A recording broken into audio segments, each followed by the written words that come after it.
Every time the dead rise, it's the same story. The news says the government has it under control. The army rolls in, tanks on the freeway, helicopters in the sky, men in gas masks shouting orders, and for a moment we believe it. But within hours, the barricades fall, the radio goes silent, the people with the guns vanish, and we realize something terrifying. The apocalypse didn't kill humanity. Our systems did. From World War Z to The Last of Us, from Train to Busan to Left 4 Dead, one question keeps repeating through every outbreak. Why does the military, the one thing built to protect us, always fail?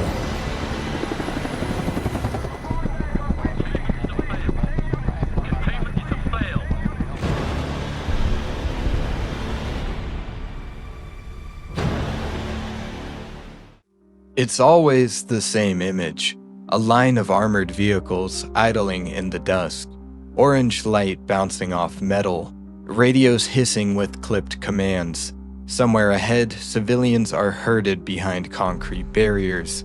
Somewhere above, a helicopter banks and wobbles. Then a scream, then a ripple, and then the line buckles.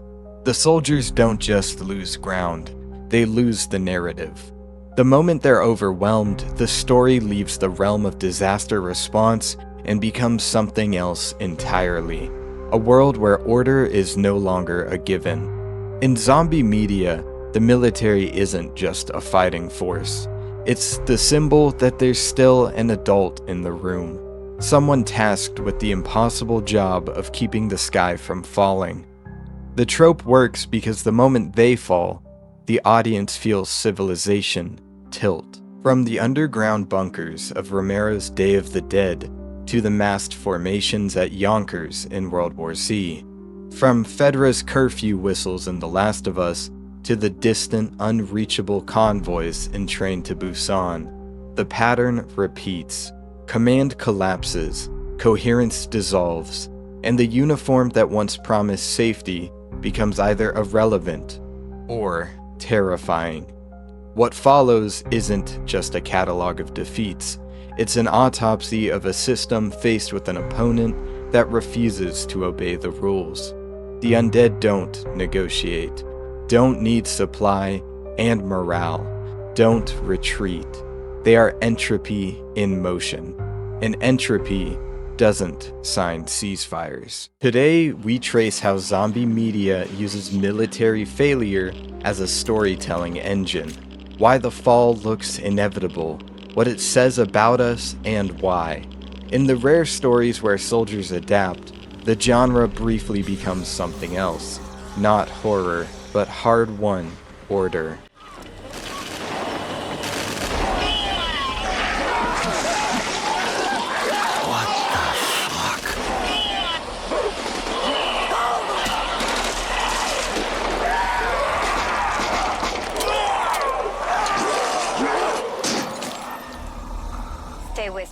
Uniforms, formations, ranks.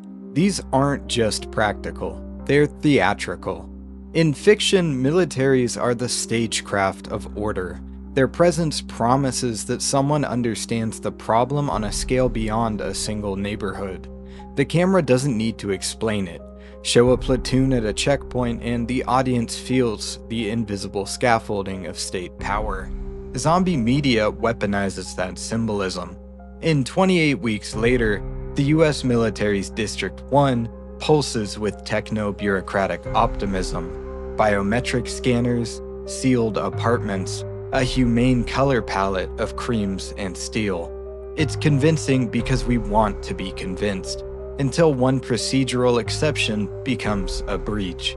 The breach becomes a stampede, and the calm voices on the PA turns to gunfire and a chemical burn in the night. The soldiers aren't cowards.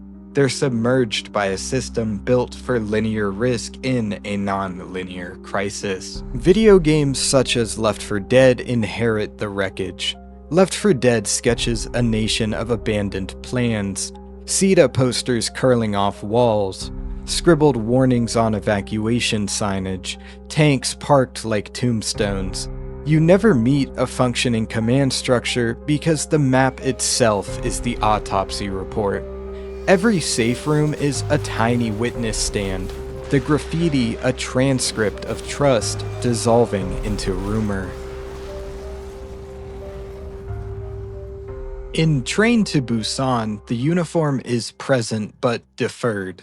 Soldiers are a rumor at the next stop, a radio instruction, a perimeter you arrive at half an hour too late. The absence is eloquent. When the survivors finally glimpse troops, it's in the uncanny quiet of a tunnel, where the illusion of rescue turns, in a heartbeat, into the reality of infection. And The Walking Dead offers the bluntest epitaph. A tank stalled in the street, hatch open, its gun silent. The largest machine in the frame is now just scenery. The symbol is not "we will save you," it's "no one is coming." We're conditioned to read the military as competence. Zombie stories force us to read it as context, a measurement device that shows how big the catastrophe really is. Holy shit! Multiple infected north.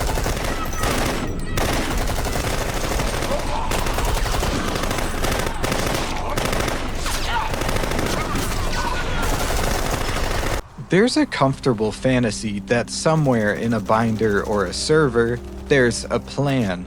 A flowchart labeled Pandemic, Tier 4, or Civil Bio Incident, Category Red.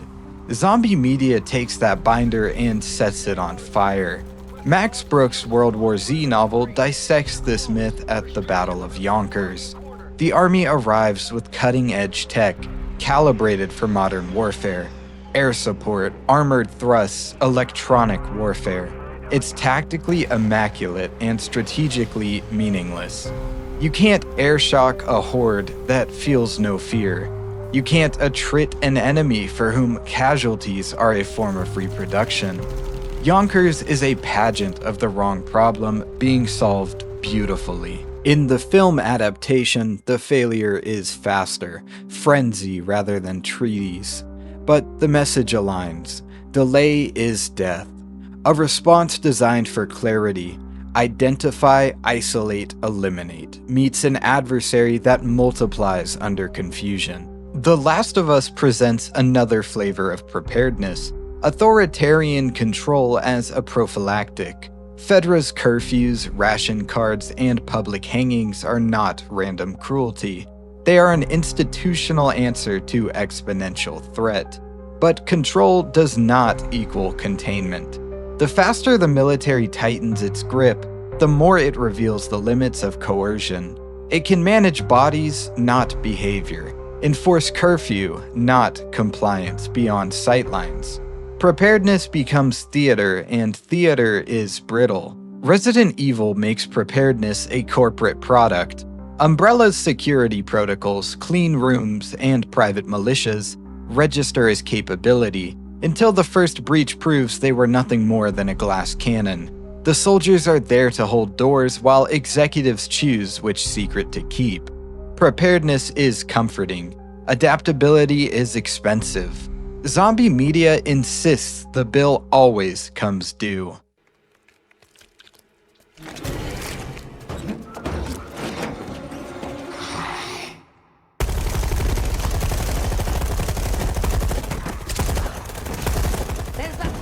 Modern militaries are information engines.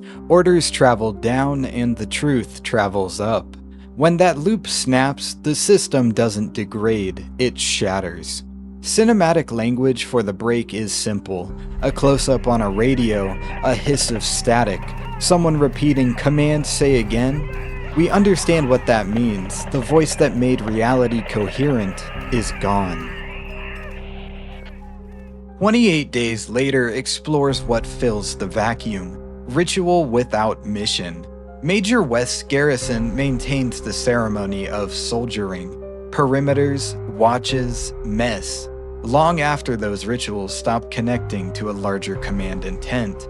Without legitimate tasks, power becomes pastime. The uniforms do not rot, their meaning does. The result is predation, a grotesque parody of order. In The Crazies 2010, the chain is intact but poisoned. Soldiers follow orders, but they do it blindly. Isolate, cleanse, deny. Their failure is not disobedience, it's perfect obedience to a flawed intelligence picture. The audience feels the cold of it, competence aimed at the wrong target. Train to Busan dramatizes a national-scale misread. The state's communications reassure, then contradict, then fall silent. Soldiers are moved like chess pieces across a board that no longer has squares. By the time orders reach the field, they are instructions for a world that existed 20 minutes ago. Video games again visualize the residue. In State of Decay, radio nets crackle with well-meaning dead ends. In Dying Light, intel is transactional and incredibly expendable. In Call of Duty Zombies, radio logs are the ghostly after-action reports of plans that understood the past perfectly and the present not at all. When command goes dark, hierarchy doesn't flatten into collaboration between warring factions. It fragments into a sort of feudalism. Authority becomes local, then personal, and then inevitably violent.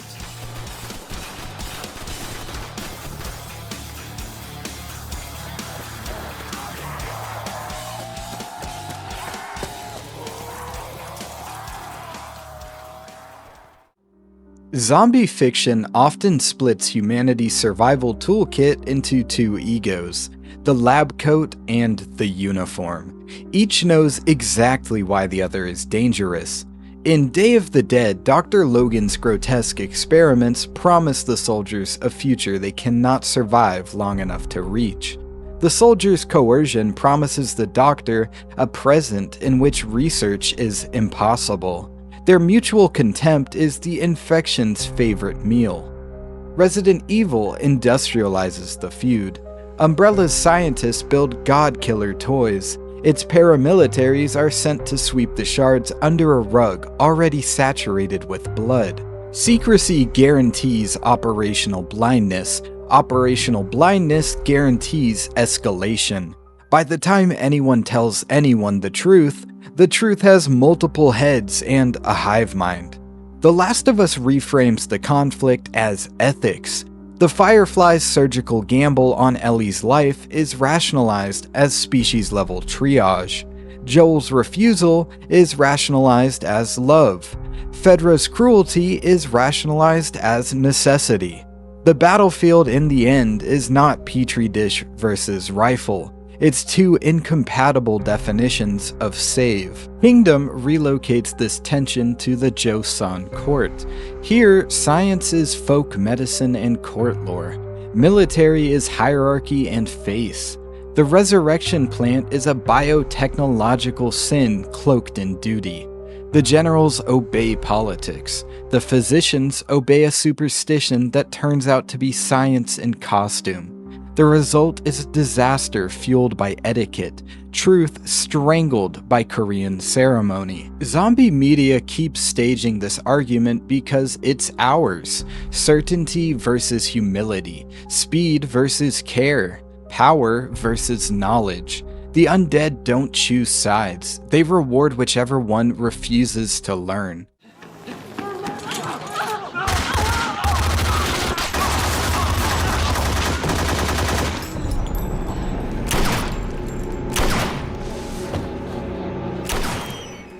At a certain point in many stories, soldiers stop being a potential rescue and start being the plot's next threat. Not because the genre hates them, but because power without legitimacy is indistinguishable from predation. Major West's men in 28 Days Later read the end of the world as a license to whatever they want. Fedra's enforcers read it as a mandate. In The Walking Dead, militias and governors wear the language of security on their sleeves, while strip mining the living for labor and compliance. In Overlord, soldiers confront an enemy created by soldiers' ambitions. War as a lab that keeps running after the test subjects escape.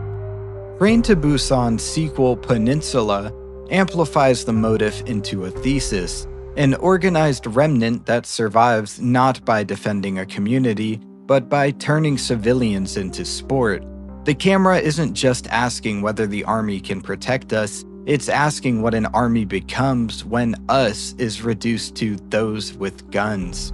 Even Call of Duty Zombies, the pulpiest canvas in the set, writes soldiers as both monster makers and monster hunters, looped into a myth where the uniform's meaning is fluid, interchangeable with the lab coat, the occult robe, or the corporate badge. The enemy wears many faces, the mirror is the scariest. Zombie media is not arguing that armies are evil, it's arguing that institutions stripped of accountability default to appetite. The apocalypse doesn't invent tyranny, it relaxes its dress code. Sir, what is the sword going to do? We're outnumbered 10-1. That sword is the key to all this. The Nazis have opened the door to hell on earth, and we're gonna close it. Not all militaries fail the same way on screen. Cultural lenses change the angle of collapse.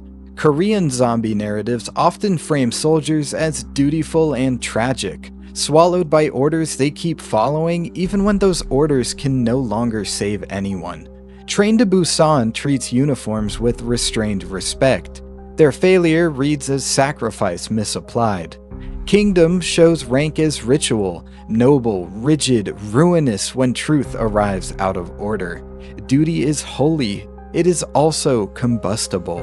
Japanese works like High School of the Dead revel in the pop spectacle of authority dissolving into individual skill and grit.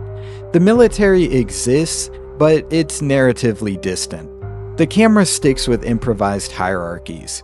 Classmates, teachers, found families, and survival is a DIY kit. European films often load the military with historical guilt. La Horde paints cops and gangsters as uneasy allies, while institutional power feels like an echo in an empty hall. Trust is local or not at all. These differences matter. They remind us the trope isn't universal cynicism, it's a prism. Sometimes the soldier is a villain, sometimes a victim of obedience, and sometimes a tutor in futility. But in every version, the conclusion rhymes. Even the best organized human effort bends under chaos unless it adapts quickly and humbly. Kill all sons of bitches. That's my official instructions.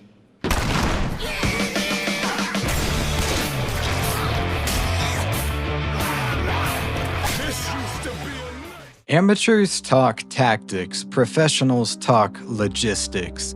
Zombie stories talk logistics all the time, they just hide it in the background scenery. Fuel is the quietest character on screen. When refineries go dark, tanks become statues. Food is a timer. Ammo is a graph that only goes down. Maintenance is a ritual no one has time for. Radios require grids. Grids require people. People require safety.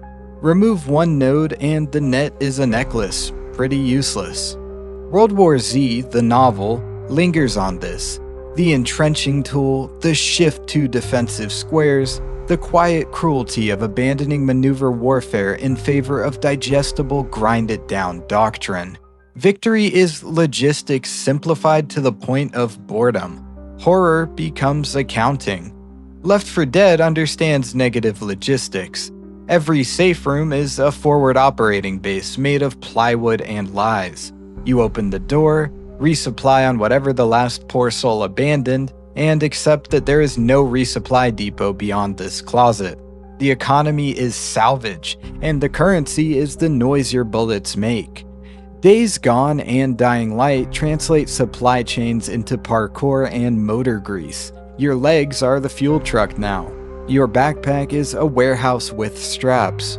You are quartermaster, mechanic, and courier, because the role used to be a battalion, and the battalion is long gone. Logistics isn't glamorous, which is why its failure is the genre's favorite silent scream. When the camera shows a convoy stalled in a tunnel, it isn't just setting, it is a visual representation of the failures of mankind. There were people waiting on that convoy to save them. There were soldiers waiting for supplies that never arrived. And this is all that's left of humanity's final stand against this catastrophe.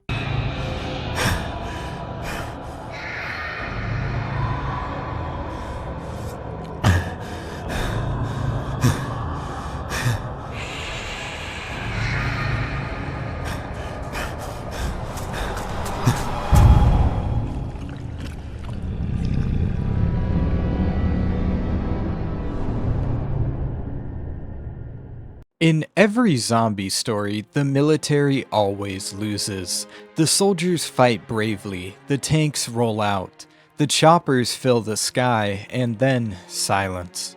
The radios die, the bases fall, the supply lines collapse under their own weight, and before long, the only sound left is wind over empty asphalt. On the surface, it's easy to read that as incompetence, another story about governments failing, generals panicking, and soldiers abandoned. But there's something deeper in that pattern, something every writer, director, and player instinctively understands. The military has to lose so that the story can begin. Because if the soldiers won, if the barricades held, if the jets wiped out the hordes, if the order stayed intact, then we'd never see what happens after. We'd never see what people become when the uniforms are gone. In fiction, the fall of the military isn't just a plot point, it's the door unlocking. The moment when the chain of command ends and human choice begins. That's what the audience comes for, not the war, but what comes after the war. The quiet moral moments, the found families, the improvisation, the mistakes, the kindness that still flickers in the dark. When the soldiers fall, the story finally has room for the rest of us. The survivors, the scientists, the children, and the strangers who never signed up for any of this. And yet, there's still something tragic about it. Because behind the cinematic necessity, you can still feel the human cost. The discipline, the sacrifice, the people who believed they could hold it all together until the last generator burned out. It's easy to write the fall of the military as spectacle, as a set piece of explosions and chaos. But at its core, it's the moment civilization realizes that all its structure, all its order, all its rules and ranks were never designed for a world that stopped playing by the same rules. In the end, zombie fiction isn't really about the undead at all, it's about the moment the living lose. It's about watching the machine we built to keep us safe collapse under a problem it can't categorize or contain. And that collapse, that silence after the last radio transmission, is the space where stories grow. The soldier's loss becomes the survivor's beginning. The end of command becomes the start of character. That's why the military always loses. Because the audience doesn't come for victory. They come for what victory leaves behind. The zombies don't win because they're strong. They win because they don't need to follow orders. Because they don't need to coordinate, resupply, or understand. The living do. And that's both our curse and our story.